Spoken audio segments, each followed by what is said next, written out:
Most seniors do not get hit with a Medicare penalty because they ignored Medicare. They get hit because they thought they were already protected.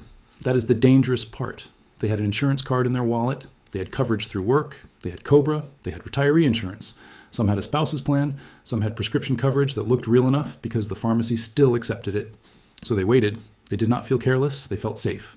But when they finally tried to enroll, Medicare did not look at how safe they felt. It looked at dates, it looked at enrollment periods, it looked at whether the coverage they had was the right kind of coverage. That is where the mistake becomes expensive. Because having insurance is not always the same as having Medicare-safe insurance. That one difference can raise a senior's monthly premium for years. For many people, it can follow them for as long as they keep Medicare Part B. This is not about someone who forgot everything and did nothing. That is too easy. This is about the person who did what sounded reasonable. The person who kept working past 65. The person who trusted a quick answer from HR. The person who took COBRA after leaving a job. The person who skipped a drug plan because they were healthy. The person who thought, I still have insurance, so Medicare can wait. That sentence is where many seniors walk into the trap. Sometimes it is true. Sometimes it is very wrong. The doctor still sees you. The pharmacy still runs your card. Nothing looks broken. But Medicare is not judging whether the card works today. It is judging whether you signed up on time or whether you had a valid reason to delay. In this video, I will show you what protects you, what does not protect you, and the exact question to ask before you delay anything. Because the real mistake is not just missing Medicare. The real mistake is believing that any insurance card in your wallet protects you from Medicare penalties. It does not. Here is where the trap begins. Medicare does not start with a warning letter that says, you're about to make a lifetime premium mistake. It starts with a window. For most people, the first Medicare enrollment window begins 3 months before the month they turn 65. It includes the birthday month. Then it continues for 3 months after that month. 7 months total. Simple on paper, dangerous in real life. Because seniors do not always miss this window because they are careless.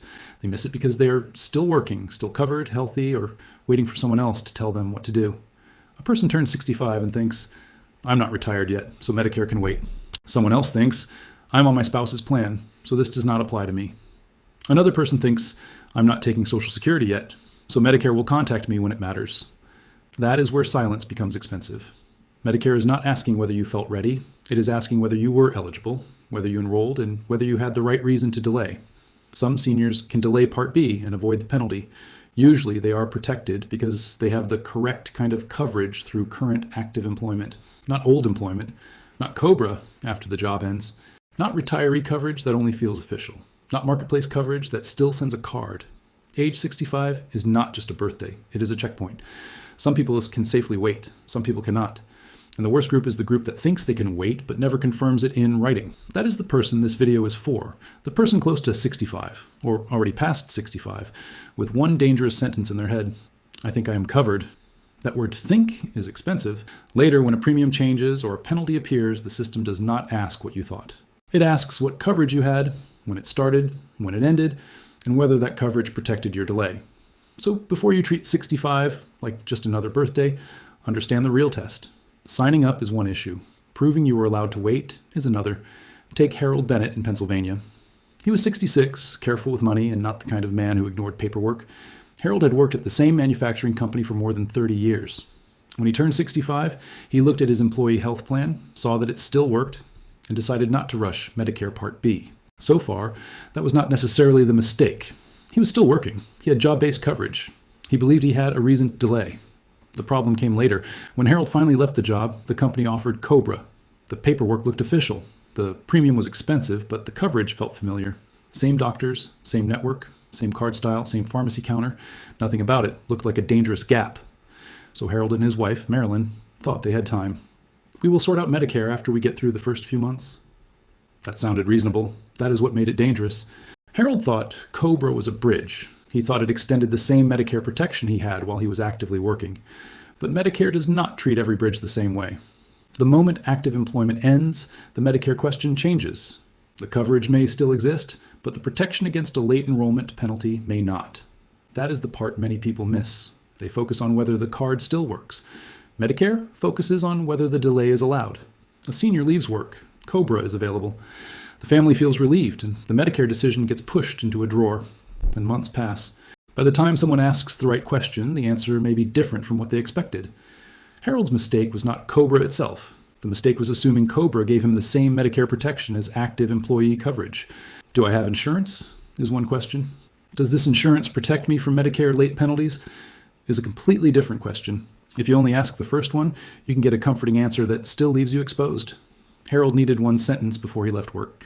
Once my active employment ends, when does my 8-month Medicare special enrollment period begin? When does it end? And does COBRA extend it? That question could have changed everything, because COBRA may keep a health plan alive. It does not turn you back into an active employee, and it does not give you permission to ignore the Medicare clock. Now let's make the penalty plain. Medicare. Part B helps cover doctor visits, outpatient care, preventive services, medical equipment, and many services seniors use outside the hospital. This is the part many people delay because they are healthy, still covered, or do not want another monthly premium yet. That decision can be safe in the right situation, but in the wrong situation, it can become a permanent surcharge on your monthly bill. The Part B late enrollment penalty is not like paying a parking ticket. It is not one ugly charge you pay once and move on from. If you miss your proper enrollment time and do not qualify for a special enrollment period, Medicare can increase your Part B premium. The increase is 10% for each full 12-month period you could have had Part B but did not take it. 1 full year late can mean a 10% penalty. 2 full years late can mean 20%. 5 full years late can mean 50%. And for many people, the penalty follows them as long as they have Part B. Here is what that can look like in 2026. The standard Part B premium is $202.90. If someone waited 2 full years and owed a 20% penalty, the penalty would add $40.58. The monthly bill would become $243.48 instead of $202.90. That is not a one-time slap on the wrist. That is a monthly premium problem. And many seniors do not feel the delay while it is happening. They feel it later when the premium is calculated. The birthday month may be long gone. The COBRA letter may be in a folder, but the penalty can still show up on the bill you're paying now. A senior says, I had insurance. Medicare asks, was it the right kind? This is about dates, coverage type, and proof. Not every person who delays Part B gets punished. Some people delay correctly because they are still actively working and covered by a current employer group health plan. Some are covered through a spouse who is still actively working. But you cannot protect yourself with a guess. I still have insurance. Sounds comforting. I have coverage that protects me from the Part B late enrollment penalty, protects your money. There are 3 groups of seniors who need to be extra careful with this Medicare mistake. The dangerous part is that they usually look responsible. Group 1 is the person turning 65 who is not taking Social Security yet. This person may assume Medicare will simply start or that someone will send a clear warning. But if you are not already getting Social Security benefits, you may need to take action yourself. That is where silence becomes dangerous. Group 2 is the person still working after 65, or covered through a spouse who is still working. This group often feels safe, some genuinely are, but only if they can prove it. Dates are proof. Written confirmation is proof. A benefits letter is proof. And there is one detail many people miss. Employer size can matter. If you are 65 or older and covered through current employment, ask whether the employer has 20 or more employees. Ask whether the plan is part of a multi-employer group. Ask whether Medicare is expected to pay first or second. Do not guess on that point. A person can be employed, covered, and paying premiums, but still not understand whether Medicare expects them to enroll. Group 3 is the person using coverage that feels official but may not protect the delay. COBRA, retiree coverage, marketplace coverage, VA care. A drug discount arrangement. A plan that covers the medicine you take today but has never confirmed it is creditable for Medicare Part D. This group is dangerous because the coverage can look real. It can work at the doctor. It can work at the pharmacy. It can cost real money every month. And still, it may not answer the Medicare penalty question. That is why the most dangerous sentence is not, I have no insurance. That person knows there's a problem. The dangerous sentence is, I already have insurance, so I am fine. Maybe you are, maybe you are not. But you do not find out by guessing. If you are in Group 1, check whether you need to actively enroll. If you are in Group 2, confirm in writing whether your delay is protected by current active employment coverage. If you are in Group 3, ask whether your coverage protects you from both Part B and Part D penalties. Because, am I covered? Can be true. And will this protect me from a Medicare penalty? Can be false. This is where seniors get trapped. They use one word for everything, coverage. But Medicare does not. Medicare wants to know what kind of coverage you had, where it came from, and whether it was based on current active employment. That phrase matters. Current active employment, not a job you used to have, not a retirement benefit from a company you left, not COBRA after the job ended, not private coverage that feels similar, not a card that still works at the doctor's office. A senior calls the benefits office and asks, "Am I covered?" Someone says, "Yes, you still have coverage." That answer may be true and still not answer the Medicare question. The better question is this: is this coverage based on current active employment, and does it protect me from a Part B late enrollment penalty? If you or your spouse are still actively working and you're covered by that current employer group health plan, you may be able to delay Part B without a penalty, but confirm it with the employer benefits office and Medicare before you rely on it. Small details matter. Whether the coverage is truly based on current work can matter. Whether Medicare is expected to pay first can matter. Whether your employer plan reduces benefits when Medicare is available can matter. COBRA feels like job coverage, but it is not active employment. Retiree coverage sounds earned and official, but Medicare does not view it the same way it views coverage based on current active work. Marketplace coverage can confuse people because a paid premium does not automatically protect a Medicare delay. VA coverage can confuse veterans because it is important coverage, but it is not the same system as Medicare. And here is one more confusion to clear up. This penalty is different from IRMAA. IRMAA is an income-based surcharge. This video is about late enrollment penalties caused by timing and coverage mistakes. Both can raise a bill, but they are not the same problem. So before you delay Medicare, ask whether Medicare sees your delay as protected. That is the difference between a safe delay and a monthly penalty. Now there's a second Medicare mistake that catches people in a quieter way. Part D, prescription drug coverage. This one often catches the healthy senior. The person who says, "I do not take prescriptions." The person who says, "Why would I pay for a drug plan when I barely use medicine?" That sounds reasonable, but Medicare may not look at it that way, because the Part D penalty is not based on whether you personally felt you needed medication. It is based on whether you had Medicare drug coverage or other prescription drug coverage that Medicare considers creditable. That word matters. Creditable, not just coverage, not a discount card, not a pharmacy coupon. Creditable prescription drug coverage means the coverage is expected to pay, on average, at least as much as standard Medicare drug coverage. If you go 63 days or more without Medicare drug coverage or other creditable prescription drug coverage after you are eligible, you can create a penalty. And the formula is different from Part B. For Part D, the penalty is generally 1% of the national base beneficiary premium for each full uncovered month. In 2026, that base amount is $38.99. So the danger is not only one missed year, it is the number of uncovered months that build up quietly. A lot of seniors misunderstand this because they think Medicare is reacting to what they use. They think, "I did not take expensive drugs, why would there be a penalty?" But the issue is not how healthy you felt. The issue is whether you had the required kind of drug coverage after you became eligible. This is where people get caught. They turn 65. Maybe they delay Part B. Maybe they use VA coverage. Maybe they have retiree coverage. Maybe they take no prescriptions at all. Because nothing feels urgent, they never check the drug coverage side. Later, when they finally join a Medicare drug plan, the plan looks back at whether there was a gap in creditable drug coverage. This does not mean every senior must buy the most expensive drug plan. It means you do not leave the Part D question blank. Ask your plan this: is this creditable prescription drug coverage for Medicare Part D? Use those exact words. Do not ask, "Does this cover my prescriptions?" That is not the same question. If the plan sends you a letter saying the coverage is creditable, keep it. Because the most expensive prescription mistake may happen before you ever need the prescription. If this is clearer than the explanation most seniors get when they call around, press like, so another person turning 65 sees this before they make the wrong delay. And comment the word Medicare if you want a separate checklist with the exact questions to ask before leaving employer coverage, taking COBRA, or skipping a drug plan. Now stay with me, because the next part is the part people skip until the bill arrives. Now let's talk about what not to do. Because many Medicare mistakes do not come from doing nothing. They come from doing the wrong thing with confidence. Do not delay Part B just because someone says, "You still have insurance." That sentence is not enough. You need to know whether that insurance is based on current active employment and whether it protects you from the late enrollment penalty. Do not assume COBRA gives you the same protection you had while working. COBRA may keep a health plan alive, but it does not turn you back into an active employee. Do not wait until COBRA ends to start asking Medicare questions. That could be too late. Do not assume retiree coverage protects you just because it came from the company you worked for. Retiree coverage may help with certain costs, but it is not the same as current employer coverage. Do not keep marketplace coverage past Medicare eligibility without checking the Medicare rules first. Paying a monthly premium does not automatically protect you from Medicare penalties.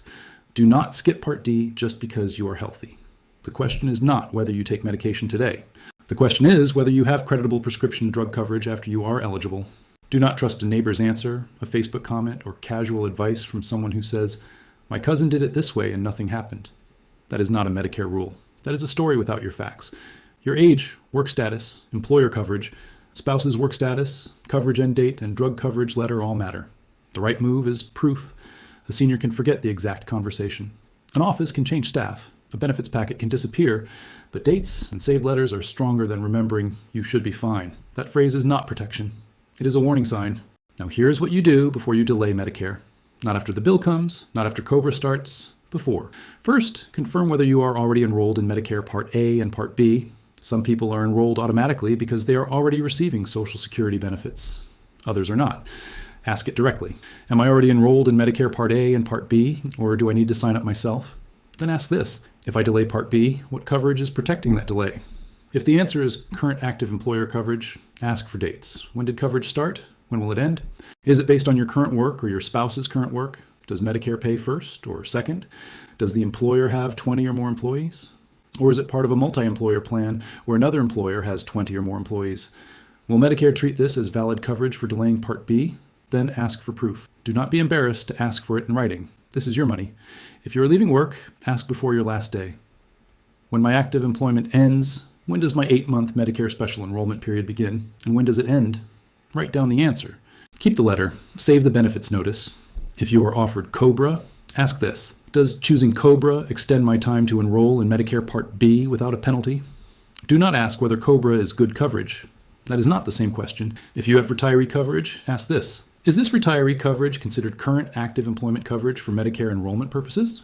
If the answer is no, you need to know that before you delay. If you use VA care, marketplace coverage, or a spouse's plan, ask how that coverage affects your Medicare enrollment. Then check the drug side. Ask every plan that covers your prescriptions. Is this creditable prescription drug coverage for Medicare Part D? If they say yes, ask for the creditable coverage notice and save it. If they say no, or they cannot answer clearly, do not treat silence as safety. Build a Medicare folder with your Medicare letters, employer benefits letters, COBRA notice, retiree notice, creditable drug coverage letter, work end date, coverage end date, and the office that gave you the answer. This is not busy work. This is how you protect yourself when the system later asks for dates. Because the penalty usually begins with one missing proof, one wrong assumption, or one deadline that passed while everything still looked normal. Now, if you are already past 65 and thinking, I may have made the mistake, do not sit there embarrassed and do nothing. First, find out where you stand. Are you enrolled in Part A? Are you enrolled in Part B? Do you have a Medicare drug plan? Did you have employer coverage based on current work when you delayed? Do you have written proof? Is your special enrollment period still open? Did you receive a penalty notice with a response deadline? If you believe the penalty is wrong because you had valid employer coverage, ask what proof is needed. If you received a Part D penalty notice and believe you had creditable drug coverage, respond before the deadline. Provide the creditable coverage letter if you have it. Do not assume the first bill is the end of the conversation.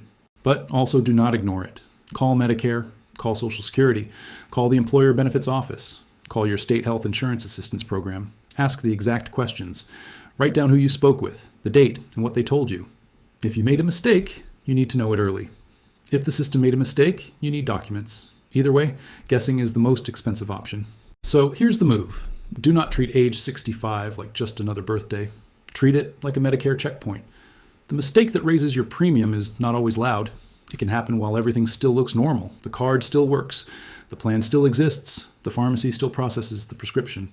The doctor still sees you. And because nothing looks broken, the deadline gets pushed back. That is how seniors get caught. Not because they were careless, because they thought coverage meant protection. But with Medicare, those are not always the same thing. Coverage can help pay a bill today. Protection means Medicare accepts that coverage as a valid reason for delaying enrollment. That difference is where the penalty lives. Before you delay Part B, take COBRA, rely on retiree coverage, keep marketplace coverage, rely only on VA care, or skip Part D because you are healthy. Ask how Medicare sees it. Do not ask only, am I covered? Ask the question that protects your money. Will this exact coverage protect me from Medicare late enrollment penalties? Then ask for dates. When did coverage start? When does it end? When does the special enrollment period begin? When does it end? Is the drug coverage creditable? Can you give that to me in writing? Because later, when a premium goes up, the system will look at dates, coverage type, and proof. So get the proof before you need it. And if you are already past 65 and you are not sure whether you missed something, check it now. Call Social Security, call Medicare, call the Employer Benefits Office, call your state health insurance assistance program. Ask the exact questions. Write down the answers. Save the letters, because the worst move is assuming you are safe while the penalty clock keeps moving. Before you delay anything, make sure Medicare sees your coverage the same way you do. And in the next video, I will show you another Medicare bill many retirees keep paying without checking whether they qualify for help.